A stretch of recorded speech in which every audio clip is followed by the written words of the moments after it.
pour l'adorer. Il est saint notre Dieu. Il siège dans la sainteté. Il siège au milieu des lumières et des grâces. Lève les mains pour l'exalter. Tu dis qu'il n'est pas un homme. Il ne correspond pas à un homme. Il mérite de la louange. Il mérite de la gloire à notre Dieu. Il est saint, Seigneur. Les mains sont levées pour te contempler, Papa. Les mains sont levées pour t'exalter.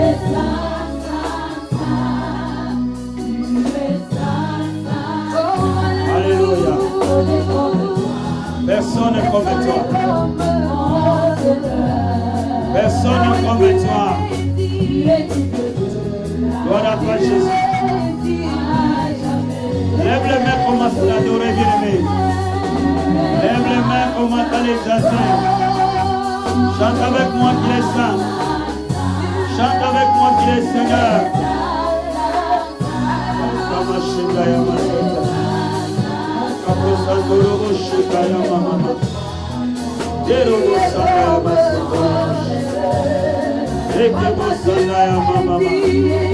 Il est digne de gloire.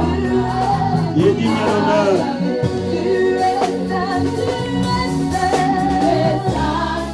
Yes. Yes. Yes, c'est notre Dieu. Lève les mains, adore-le. Lève les mains, parle au Seigneur.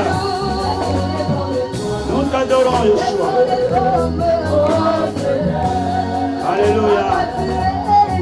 Il est digne de la gloire à jamais. Et tu nous amènes à ta divinité, Papa. Et tu nous amènes à ta seigneurie. Et tu nous amènes à les profondeurs, mon roi.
Nous disons que Dieu est Seigneur.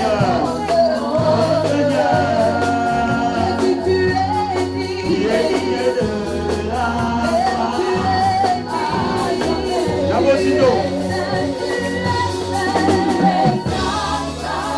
Gloire à toi, Jésus. Gloire à toi, Seigneur. Gloire à toi,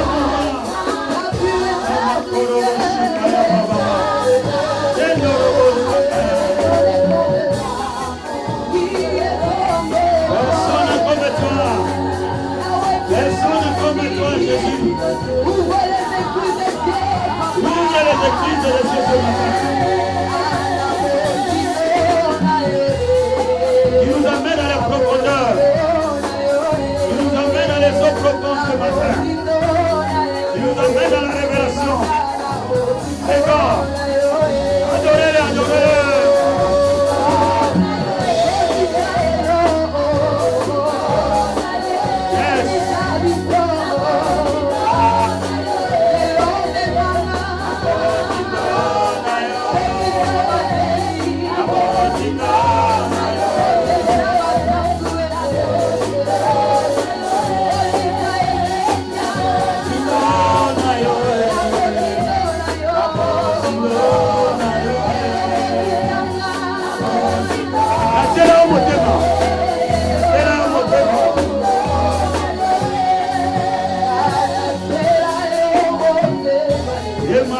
Il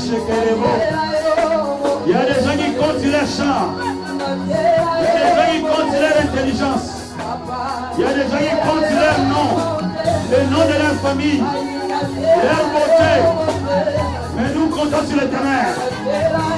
C'est auprès de lui que nous avons notre secours.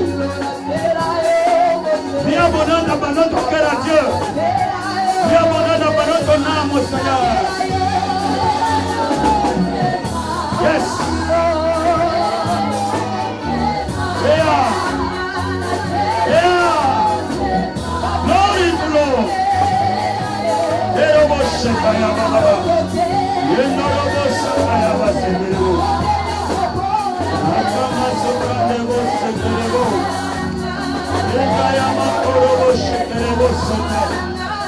Yekayo rotema. Yekayo rotema. Dans la bataille de la vie, j'ai fondé mon âme avec toi. Dans le combat du mariage, j'ai mis mon cœur à toi. Dans les médecins m'ont condamné, j'ai mis mon cœur à toi.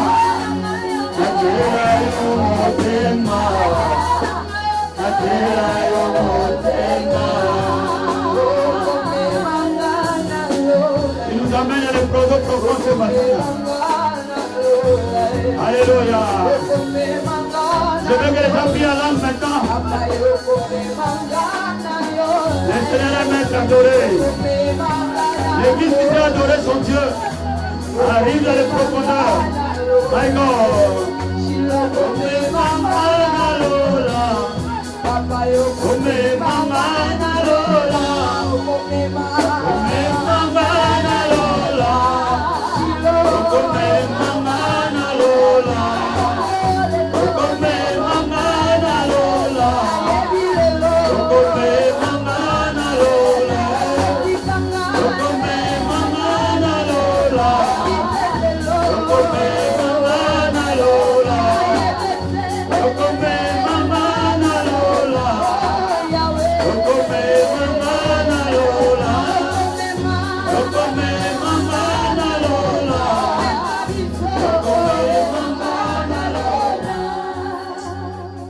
Seigneur, pour cette atmosphère du ciel. Merci Seigneur, parce que les 24 vieillards t'adorent.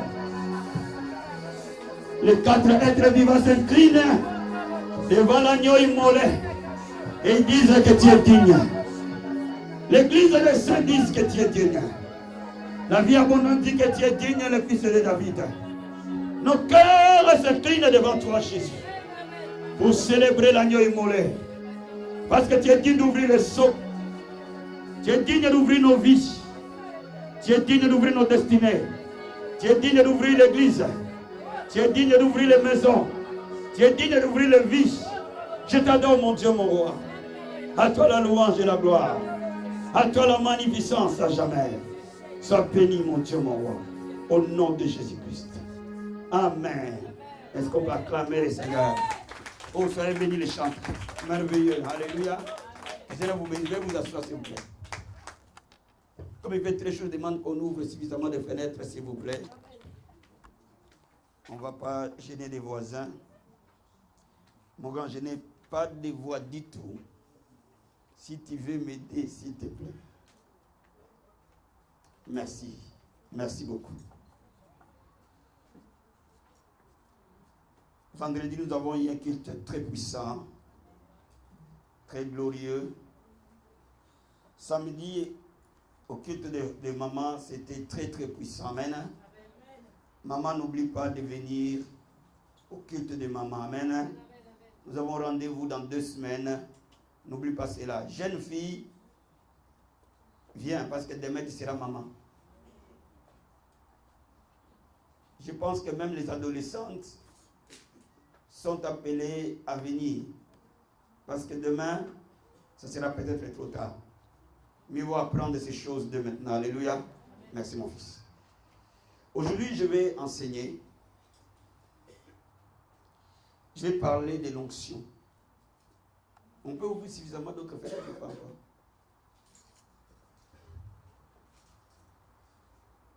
Si on peut encore en ouvrir, ça serait bien. Je vais parler ce matin de l'onction. Amen. J'ai commencé à l'enseigner un mardi. Le Seigneur m'a demandé à l'enseigner à toute l'église.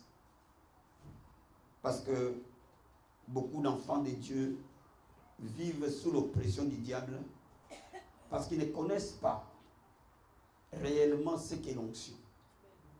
Ils ne connaissent pas réellement les avantages de l'onction. Ils ne connaissent pas réellement comment activer l'onction. Donc automatiquement, ils sont sous le joug du diable. Lèvons-nous, nous allons lire la parole du Seigneur. Dans 1 Samuel chapitre 16.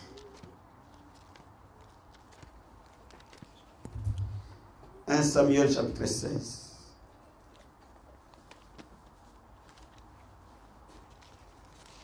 Je demande à Frère Jacques de m'aider, s'il te plaît. Verset 6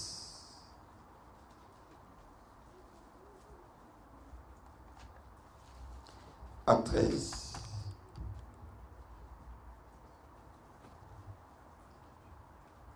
Et quelqu'un d'autre peut parler, Luc, chapitre 4, verset 18 à 21.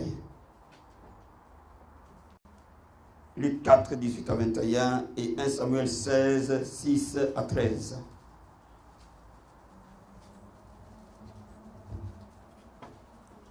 Nous lisons la parole de Dieu. Lorsqu'ils entrèrent, il s'est dit, en voyant Eliab, certainement, loin de l'Éternel est ici devant lui. Et l'Éternel dit à Samuel, ne prends point garde à son apparence et à la hauteur de sa taille, car je l'ai rejeté. L'Éternel ne considère pas ce que l'homme considère. L'homme regarde à ce qui frappe les yeux, mais l'Éternel regarde au cœur. Amen. Isaïe appela Abinadab et le fit passer devant Samuel. Et Samuel dit, l'Éternel n'a pas non plus choisi celui-ci. Isaïe fit passer Shama. Et Samuel dit à Isaïe, l'Éternel n'a choisi aucun d'eux. Puis Samuel dit à Isaïe, sont cela tous tes fils? Et il répondit, il reste encore le plus jeune, mais il fait paître les brebis. Alors Samuel dit à Isaïe, envoie-le chercher, car nous ne nous lancerons pas avant qu'il ne soit venu ici. Isaïe l'envoya chercher. Or, il était blond, avec de beaux yeux et une belle figure.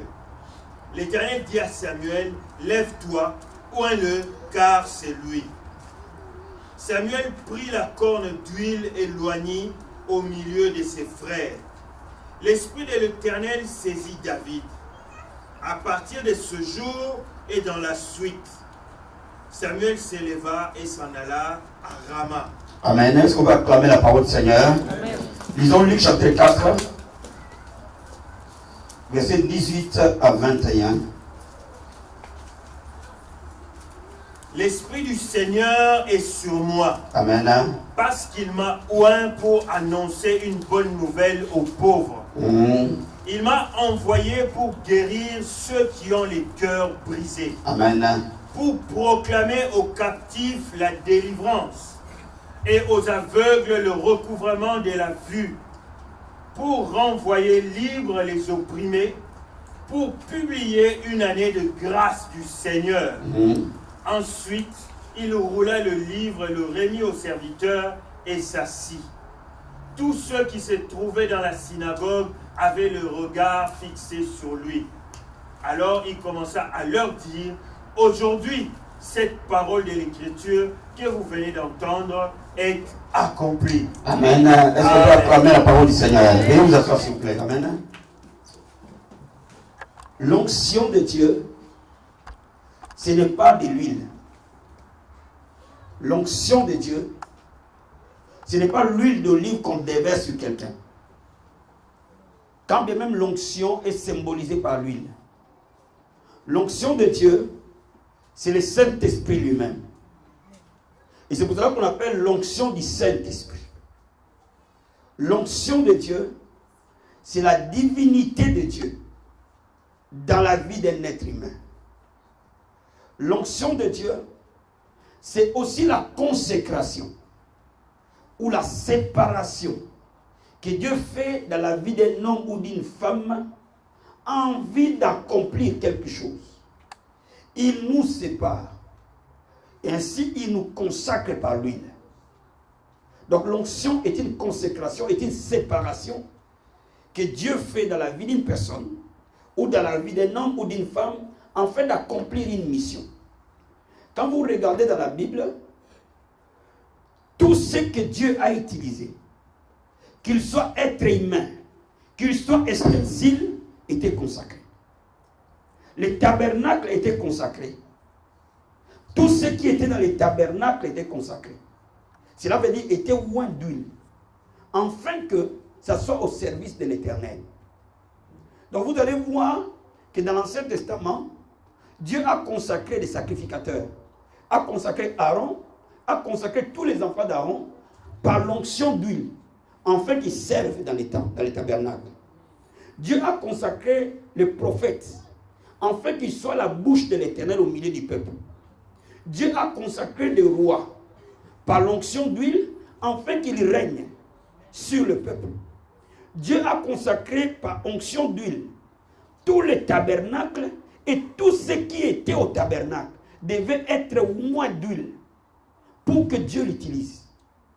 Donc Dieu ne peut pas utiliser ce qui n'est pas à la base consacré. Donc il y a synonyme entre l'onction et la consécration. Parce que le signe extérieur de la consécration était l'huile qui était posée sur l'homme ou sur la chose. Donc laisse-moi te dire, l'onction n'est pas quelque chose de l'Ancien Testament. L'onction est dans l'Ancien et dans le Nouveau Testament. C'est pour cela que Jésus-Christ, au départ de son ministère, la première des choses qu'il devait faire, il a cité l'accomplissement de la promesse d'Ésaïe sur l'onction.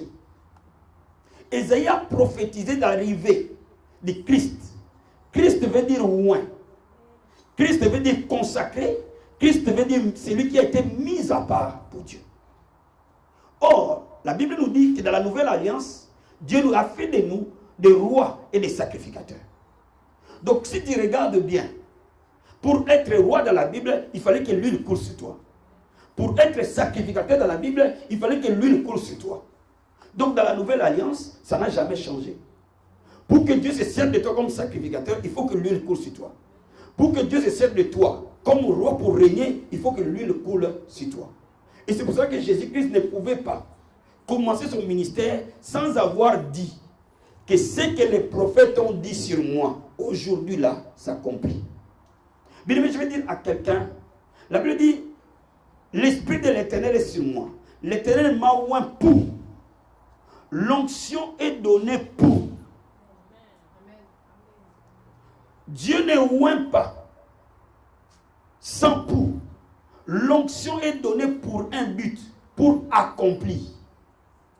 L'onction est donnée à l'homme pour qu'il soit la solution de Dieu auprès des malheureux.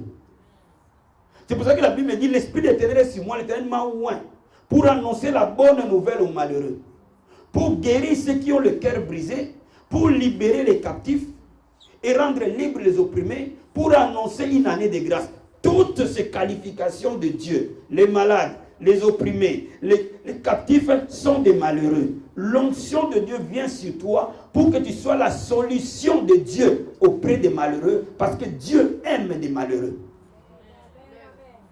Maintenant, lorsque je regarde qui est réellement malheureux sur la terre,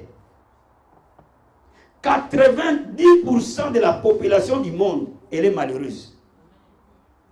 Une personne peut avoir une belle voiture mais ne jamais dormir.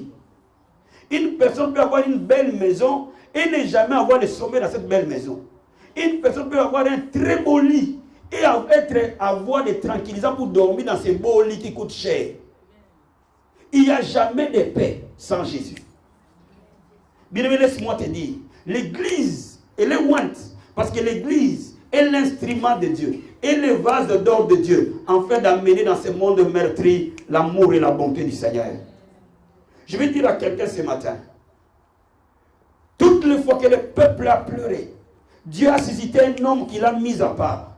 Il a oint pour accomplir un but. Le but c'était quoi? D'essuyer les larmes de son peuple. Quand Israël était en Égypte, opprimé par Pharaon, Dieu a oint David, a oint Moïse, afin de l'envoyer et de sortir le peuple. Lorsque les Philistins s'est levé devant les peuples d'Israël, Dieu a suscité des hommes, il les a oints pour qu'ils donnent à son peuple la sécurité.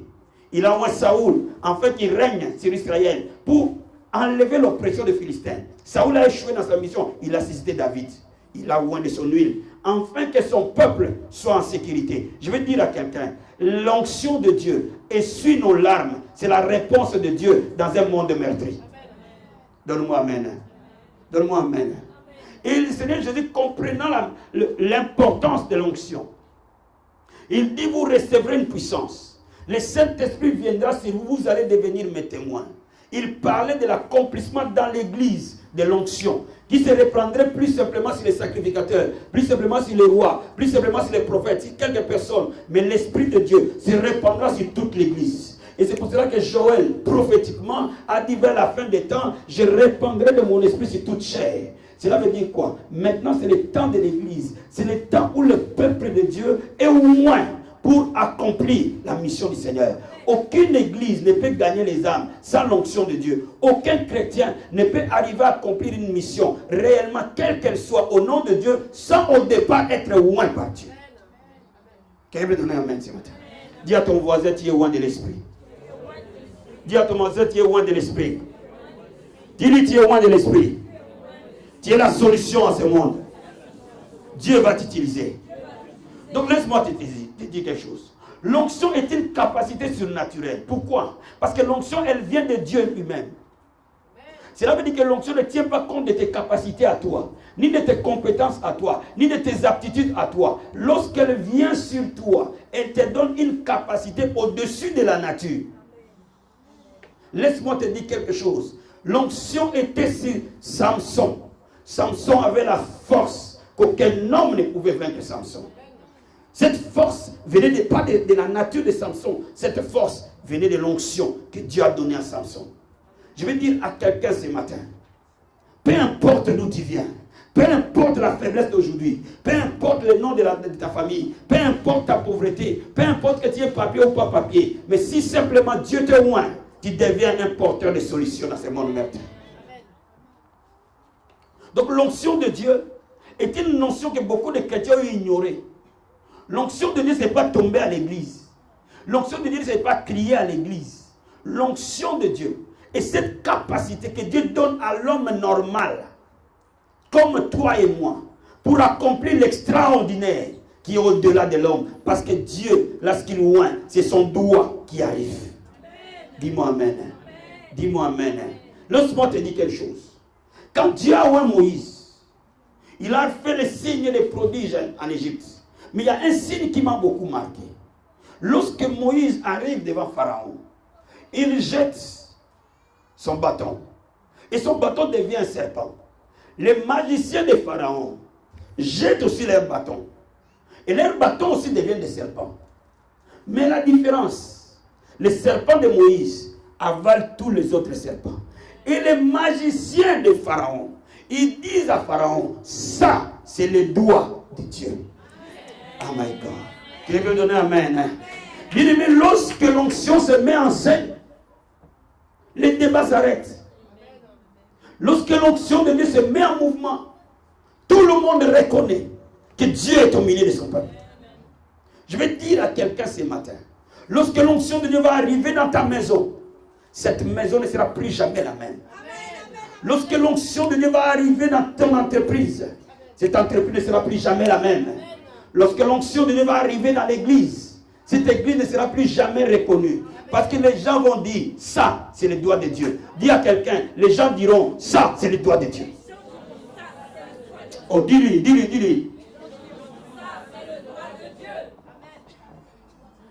Je vais dire à quelqu'un ce matin, il y a une différence entre prier et être loin. Quelqu'un peut prier sans être loin. Ce n'est pas la prière qui change nos vies, mais c'est l'onction qui change nos vies.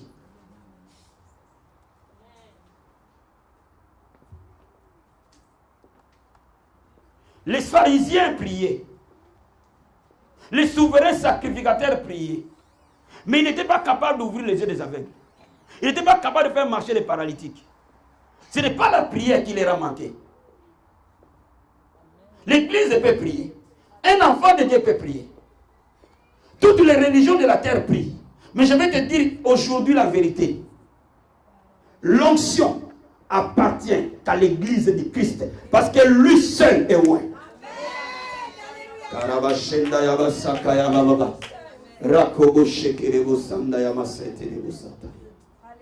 Je vais dire à quelqu'un ce matin. Toutes les religions de la terre n'ont qu'une seule mission, prier. Mais c'est toutes ces religions-là, ce sont des dieux morts. Mais mon Dieu ressuscité d'entre les morts. Et c'est pour cela qu'on l'appelle le roi de Dieu. Parce que la mort ne pouvait jamais le contenir. La mort ne pouvait jamais le vaincre. La mort ne pouvait jamais le mettre à terre. Parce que laisse-moi te dire, celui qui est loin, aucun ennemi ne le met à terre. Bien aimé, David avait compris cette révélation. Quand Saoul est mort, il a dit comment les héros sont-ils tombés dans la bataille? Comment la lance de Saoul, lui ne la couvrait plus. Parce que David savait, tant que la lance de Saoul, lui le couvrait cette lance. Saoul était invincible. Je vais dire à quelqu'un, tu es invincible lorsque l'onction de Dieu se met en scène. Aïe. Donne-moi amen. Donne-moi amen, s'il te plaît. Vous savez, lorsque je presse une onction, tout mon être vibre. Je vais t'expliquer quelque chose. Lorsque tu veux comprendre l'œuvre de Dieu dans ta vie, il faut que tu comprennes qu'il y a 4 types d'onction. Et chaque type d'onction a un rôle. Dans la Bible, il y en a 4. La première onction qu'on appelle l'onction de l'épreuve, c'est l'onction du départ. Laisse-moi t'expliquer quelque chose. Quand vous lisez dans la Bible, vous allez vous rendre compte que lorsque en Israël, il y avait quelqu'un frappé par la lèpre, ou une maison frappée par la lèpre, ou quelque chose frappé par la lèpre, cette personne-là devait être exclue du camp. Il devait sortir du camp. Donc on l'a mené en dehors de la ville. Cela veut dire que même les souverains sacrificateurs ne pouvaient pas le voir. Mais si on apprenait que celui qui était lépreux a été guéri, il fallait d'abord que l'église apprenne. Et les souverains sacrificateurs sortaient vers... Non, les souverains sacrificateurs, pas les souverains. C'est un sacrificateur qui allait en dehors du camp. Il allait constater que la lèpre a été guérie. Quand il constatait qu'il n'y avait plus de lèpre, il oignait la personne en dehors du camp. Et il les ramenait. Donc laisse-moi te dire, le jour où tu es païen, tu es au regard de Dieu frappé de lèpre. Tu ne peux pas être au milieu du camp. Mais le jour où tu reçois Jésus comme Seigneur et Sauveur, tu deviens enfant de Dieu. À ce moment-là, tu sors du dehors du camp, tu rentres dans le camp. Mais pour que tu rentres dans le camp, l'onction de Dieu doit être donnée à celui qui a reçu Jésus-Christ comme Seigneur et Sauveur. C'est cette onction que chacun de nous, dès le jour où il accepte Jésus, Dieu le oint de cette onction. L'onction de lépreux produit 2 choses. La première des choses, produit la faveur de Dieu envers toi. Dieu Tout-Puissant. Parce que tu deviens enfant de Dieu, tu peux acquérir ses promesses. L'onction de lépreux te protège. C'est pour cela qu'un enfant de Dieu, réellement enfant de Dieu, parce qu'il a reçu Jésus, le diable ne peut plus jamais l'ensorceler. À cause de l'onction du lépreux. Cette onction nous protège. Cette onction nous garde. Même dans les batailles que nous ne connaissons pas. Bien, je vais dire à quelqu'un, l'onction de Dieu va t'épargner parfois des accidents. L'onction de Dieu parfois va t'empêcher de sortir de ta maison sans te rendre compte. À cette heure-là, peut-être il y a quelque chose de mauvais pouvait se passer et Dieu t'empêche de sortir. L'onction, elle protège. Vous savez, l'huile, quand on le met dans les aliments, protège les aliments. L'huile et le sel a comme mission de protéger. Bien, l'onction de Dieu protège. Lorsque un animal avait des puces, on le oignait pour que les puces meurent. C'est-à-dire que l'onction de lépreux est pour nous, pour notre protection. Je vais te dire qu'un enfant de Dieu qui prend conscience de l'onction de Dieu dans sa vie ne peut plus jamais avoir peur du diable, parce que cette onction, on appelle les arts de l'esprit. Cela veut dire quoi? C'est un son que Dieu met à son enfant pour dire celui-là m'appartient. Je n'appartiens plus au diable, j'appartiens à Jésus. Dès l'instant où j'appartiens à Jésus, le diable n'a plus le droit de me toucher.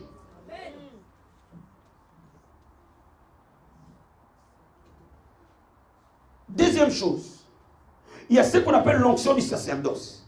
Cette onction était sur les prophètes et sur les sacrificateurs, pour qu'ils accomplissent auprès du peuple de Dieu le but que Dieu a donné. Laisse-moi te dire, tu peux prêcher, tu peux chanter, tu peux prophétiser, tu peux faire tout ce que tu veux, mais si derrière il n'y a pas l'onction, il n'y a pas vie.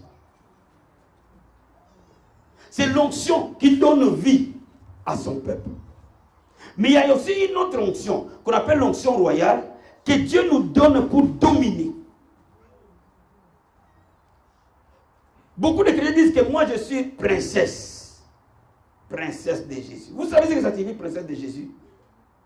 Tu as sur toi une couronne. L'onction est une couronne. L'onction, elle est donnée pour dominer. Elle est donnée pour régner. Cela veut dire que quand l'onction arrive, si elle trouve la maladie, elle la détruit. Quand l'onction arrive, si elle trouve un démon, elle le chasse. Que tu sois conscient ou inconscient. Parce que l'onction, elle est là pour dominer. Bien aimé, je vais dire à quelqu'un, là où tu dors, même dans ton inconscience, tu domines sur les démons. Là où tu es, même dans ton inconscience, l'onction va continuer à fonctionner. Parce que l'onction royale, elle est là pour dominer. C'est cette onction qu'on a donnée à David. Mais laisse-moi d'abord te dire quelque chose. Quand je regarde l'histoire de David, son père présente 7 enfants avant lui.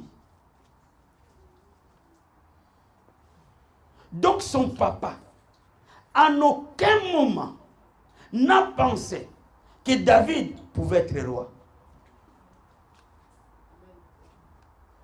Son papa qu'il a mis au monde, sa famille là où il a grandi, n'a jamais imaginé qu'un jour, Dieu pouvait lever David. Pour preuve, il fallait que les prophètes insistent. Pour dire, mais tu n'as que ces 7 enfants-là. Il dit, j'ai encore un autre, mais il n'est pas ici. Si David dans sa tête pouvait penser ce que... Si Esaïe dans sa tête pouvait penser que David pouvait être roi, il allait les citer dès le départ.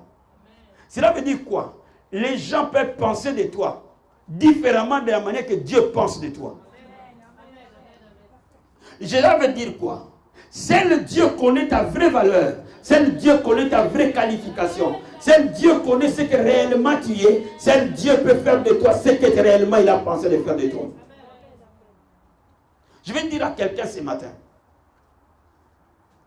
L'homme regarde à ce qu'il voit. Mais Dieu regarde au cœur.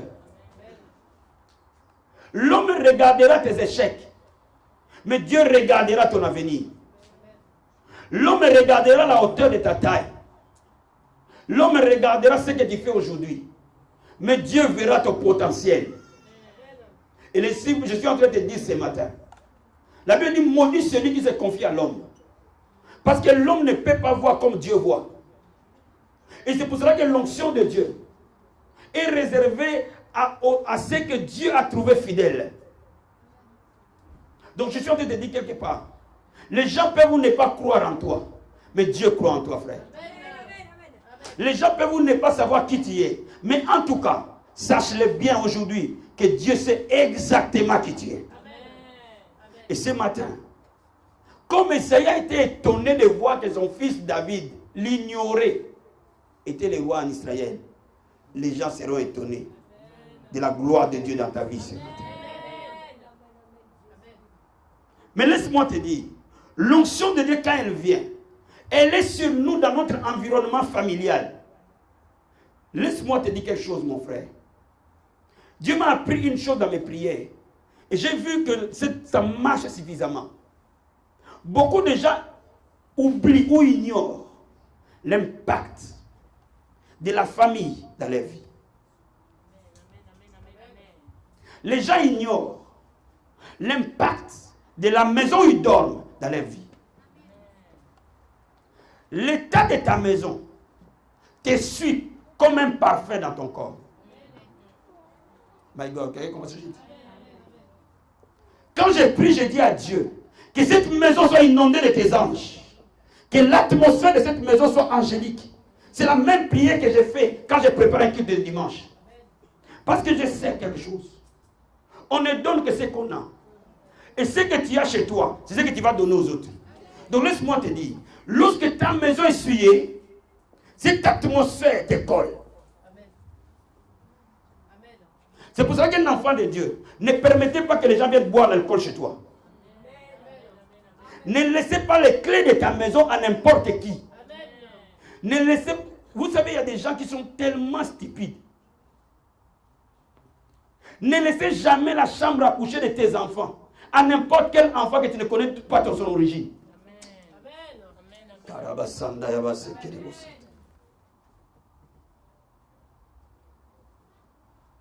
Je préfère encore payer l'hôtel pour toi. Que tu dormes là-bas. Mais en tout cas, pour dormir chez moi, je dois savoir qui tu es. Dis-moi amen.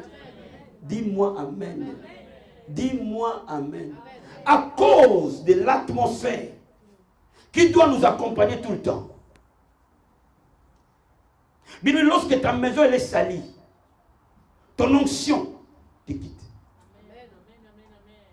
Ne bois pas d'alcool dans ta maison, c'est ton sanctuaire.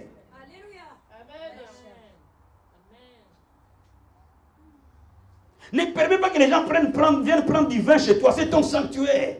Tu ne peux pas suyer les sanctuaires. La Bible dit, celui qui entre dans les lieux très saints, s'il était impur, il ne sortait jamais, il mourait. À cause de quoi? À cause de l'onction. La Bible dit, ils ont méprisé mon esprit. Je suis devenu leur ennemi. Les chrétiens sont faibles. Parce qu'ils ne comprennent pas que l'onction de Dieu, c'est la divinité elle-même. Et c'est pour ça que la Bible dit que nous sommes participants de la nature divine à cause de l'onction. Mais cette onction, tu ne la trouves pas à l'église. Cette onction, elle est chez toi. Parce que tu es devenu le temple de l'esprit. Cela veut dire que l'onction de Dieu se pose sur toi. Quand nous venons à l'église, nous mettons ensemble la grâce que Dieu nous a donnée. Bien aimé, je vais te dire quelque chose. Si l'atmosphère de ta maison, elle est glorieuse, elle va impacter votre façon de penser. Elle va impacter votre façon d'agir. Vous allez voir, la paix va s'installer dans la maison. Quand la gloire de Dieu vient dans une maison, la colère disparaît, l'animosité disparaît, les querelles disparaissent sans raison. Les gens se calment tout seuls. Oh my God, comment est-ce que je dis?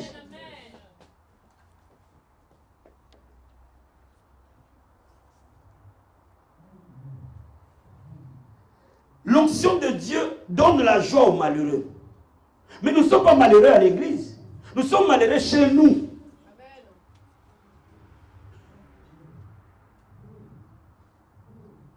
Donc c'est là où l'onction va agir. Dans ta vie de chaque jour. Dans ta vie de chaque instant. Il y a une onction qu'on appelle l'onction de joie qui est nécessairement réservée à Jésus seul. Mais quelques personnes peuvent goûter à une ramification de cette onction. La Bible dit il a oint une onction de joie au-dessus de ses compagnons. C'est pour ça que l'apôtre Paul dit qu'il a reçu un nom au-dessus de tout nom. C'est à ce nom que tout genou fléchit, c'est à ce nom que toute langue confesse. Laisse-moi t'expliquer quelque chose. Il a oint au-dessus de ses compagnons. Laisse-moi te dire quelque chose. L'onction te pose en élévation. L'onction change ta position. Quand tu es oint, nécessairement, ta position bouge. C'est à ce moment-là que tu vas commencer à vivre l'élévation. Il n'y a pas élévation sans onction. La Bible dit l'élévation ne vient ni de l'Orient, ni de l'Occident, mais l'élévation vient de l'Éternel. Mais avant que l'Éternel élève l'homme, il le oint d'abord et il l'élève au-dessus de ses frères. Il est temps que, bien-aimé, tu commences à être élevé dans cette nation. Dis Amen. Il est temps que tu commences à être élevé dans ta famille. Dis Amen. Mais laisse-moi maintenant te dire quelque chose. L'onction est le signe distinctif des chrétiens et des chrétiens seuls. Seuls. Qui me comprend? J'ai dit l'onction et les signes des chrétiens et des chrétiens seuls. Pourquoi? L'onction n'est sûre que ceux qui sont nés de nouveau. Aussi simple que ça. Tout le monde ne peut parler de Dieu. Confucius parlait de son Dieu. Bouddha parle de son Dieu. Mahomet parle de son Dieu. Mais en tout cas, l'onction de Dieu n'est réservée qu'aux croyants qui parlent de Jésus-Christ.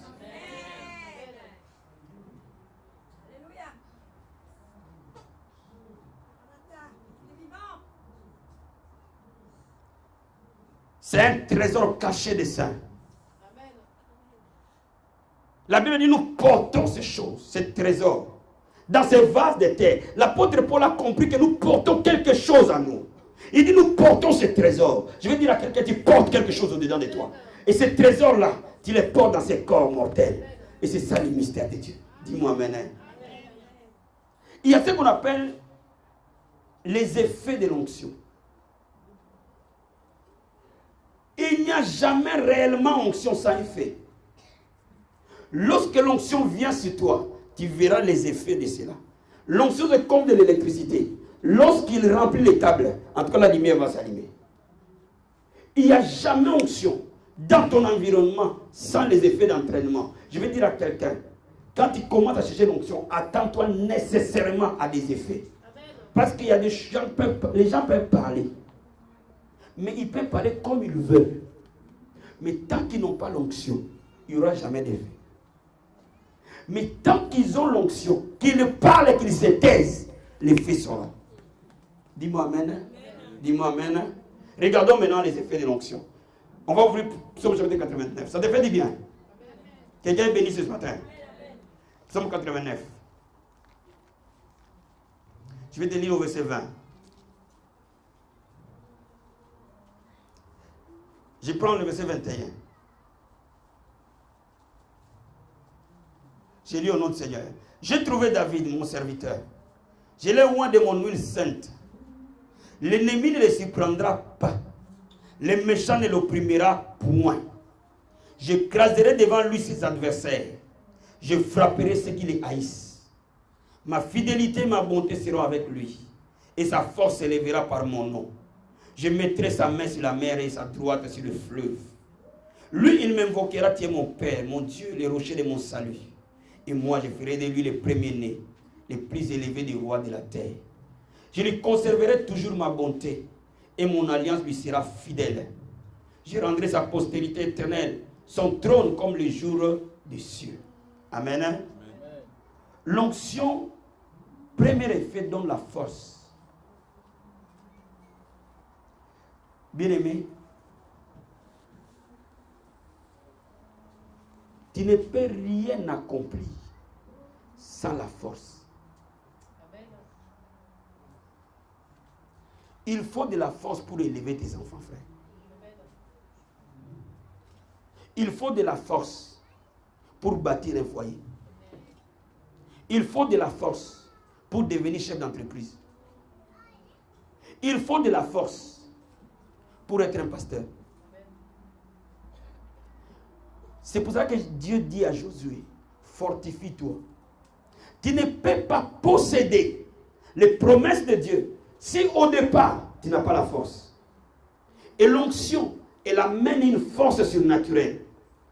Mais cette force-là sera au-dessus de ta nature humaine. Quand Dieu te donne une force pour chanter, tu peux chanter toute la journée, la voix ne se casse pas.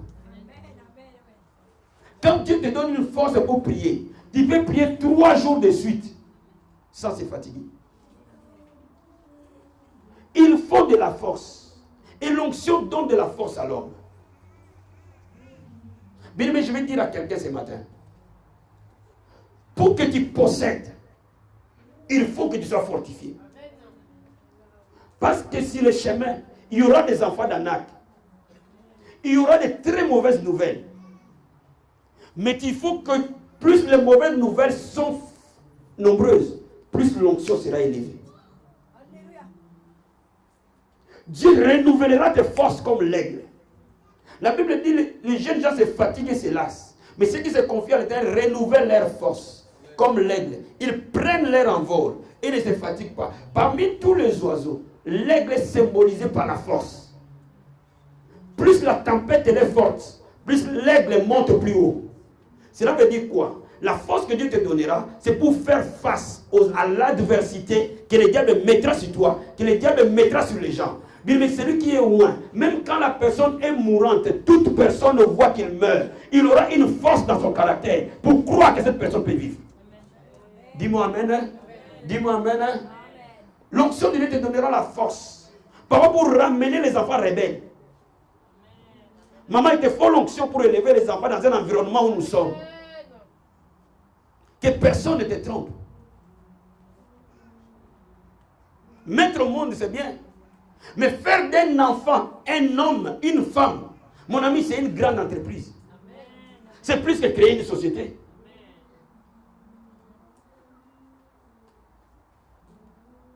L'onction de Dieu te donne la force pour arriver à posséder ce que Dieu t'a donné. L'onction de Dieu te donne la victoire sur tous tes ennemis. La Bible dit, l'ennemi ne l'opprimera pas. Cela veut dire que quand tu es loin, sorcier qui se lève à terre, maladie qui se lève à terre, pauvreté qui se lève à terre, chaque adversité qui se lèvera contre toi ne pourra jamais